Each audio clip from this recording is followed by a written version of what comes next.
I'm Gareth Kane and welcome to Ask Gareth. The idea here, as always, is very simple. You ask me questions about corporate social responsibility or sustainability and I answer them. The clue is in the name.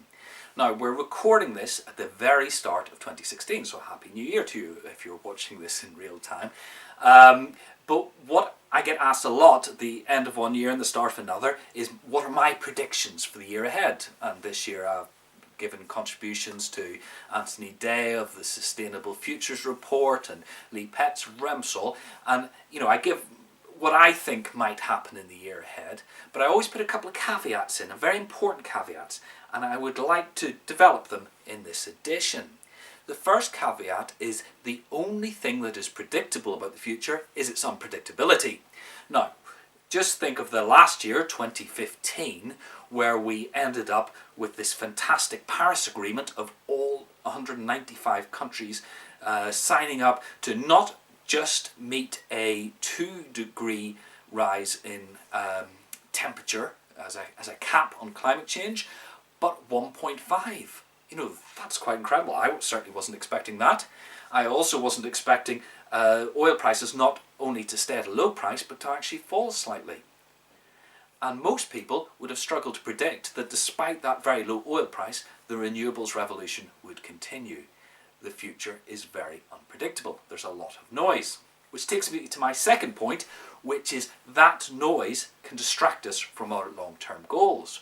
We know where we need to be in 20 or 30 years, whatever. We need to have a very low carbon economy, and we probably have to have one which resembles a circular economy too.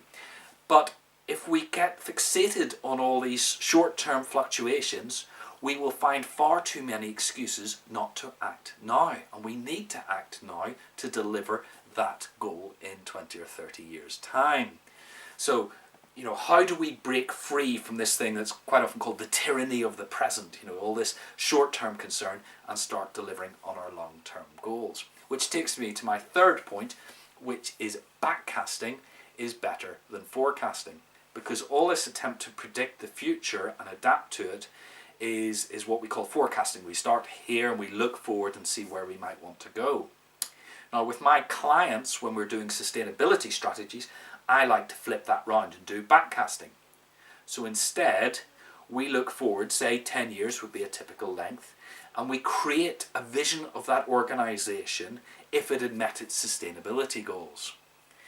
Once we have that vision, then we look back 5 years as a sort of interim stage, and we look at what would need to have been achieved within 5 years to meet that 10-year goal. And then we take another step back to the present day and say, what would we need to start doing now to meet that 5-year interim goal? And it's a very powerful exercise. If you turn it around then into chronological order, you end up with not only a strategy, but much of an action plan as well of what, the small things you have to do as well as the large things. And it's very exciting. But it really breaks free of that tyranny of the present and makes you deliver long-term goals. It is very, very powerful. And that takes us to the triple bottom line.